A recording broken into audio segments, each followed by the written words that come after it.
Hello, my name is Melanie Randall and welcome to my presentation on PVD coating for manufacturing of smart glass, supervised by Dr. Waqar Ahmed.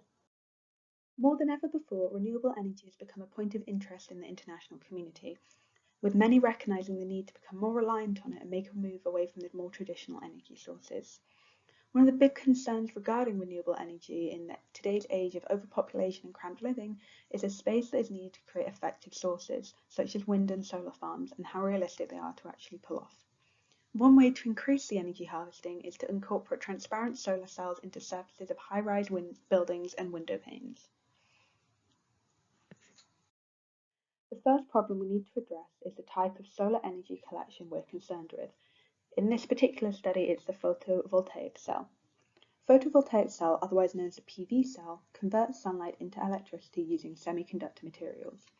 These cause an electron flow when the photons from sunlight are absorbed and cause electrons to be ejected, leaving a hole to be filled by the surrounding electrons, giving us the photovoltaic effect. In the case of a PV cell, the emitted electrons are directed in a particular direction to form a current, the amount of which is proportional to the amount of photons absorbed, e.g. the preference for sunnier climates. The main challenges that are necessary to overcome for the PV cells to be feasible energy sources on Earth are cost, efficiency, operating lifetimes, and also space usage, as mentioned previously, as they need quite a large area to produce enough electricity. Believed to hold the solution to these problems are transparent photovoltaic cells, TPV cells. They're formed of thin layers of the semiconductor materials layered onto pre-existing glass. This means they can be utilised on already existing structures placed anywhere and use smaller amounts of semiconductor materials when compared to competing cells, drawing in a lot of scientific attention. However, due to the smaller quantity of semiconductor needed and the prerequisite that they must be optically transparent, TPV cells come with their own issues. The layer of useful material must collect enough energy to be effective while avoiding becoming opaque. One solution proposed is the inclusion of UV and near-infrared light, as it is established it would be unfeasible to utilise enough visible light to produce the sufficient energy. This is the aim of this project, to explore the efficiency of the absorption of UV and near-infrared light dependent on the thickness of the semiconducting materials utilised. All this to aid the development of smart glass, thus aiding the manufacturing of transparent solar cells.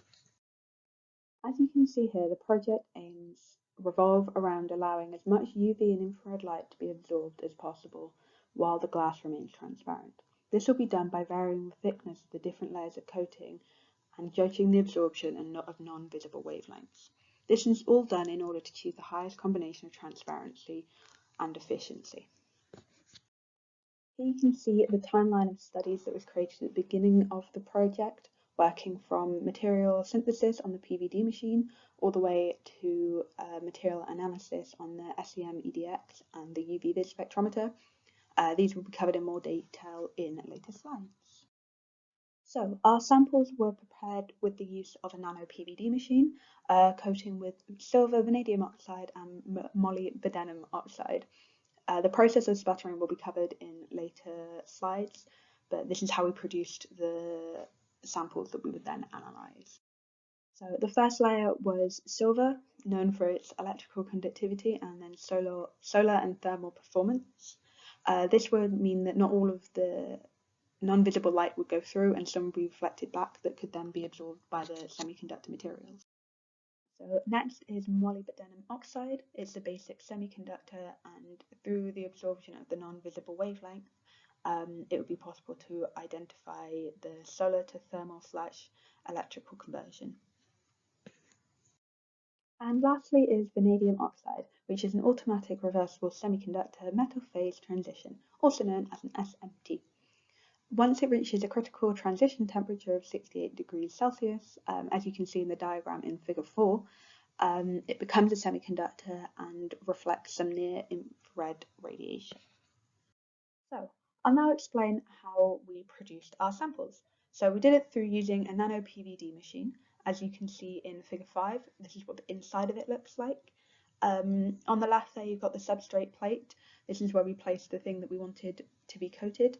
And on the right you can see the through magnetrons, which is where we placed one of the targets we wanted to coat the substrate with. These targets would be placed upon the cathode which would then allow the process to take place. Once the moving parts were all in place, the lid was closed, and a high vacuum was created in order to reduce gaseous contamination. It's done using two different vacuum pumps, a turbomolecular and then a backing pump. In order for this process to work, a chamber pressure of 10 to the minus 3 to 10 to the minus 2 mbar was necessary. For comparison, the normal atmospheric pressure at sea level is about 1013.25 mbar, so it's a big difference. Once this has all been set up and the vacuum has been established, a sputtering gas is added to the chamber. It's most commonly used high molecular weight gas, so in our experiments we used argon. Once this is all settled, the cathode is then energized to create a self-sustaining plasma. That's where the target has been placed. This is through a high voltage between the cathode and the anode.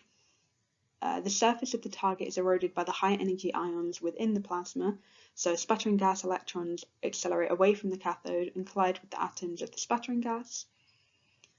This causes electrostatic repulsion, thus knocking off the electrons from the atoms to create ions. These positive atoms accelerate towards the negative cathode, causing high energy collisions with the target surface. Each collision then causes surface atoms to be ejected into the vacuum with enough kinetic energy to reach the substrate at the top of the chamber.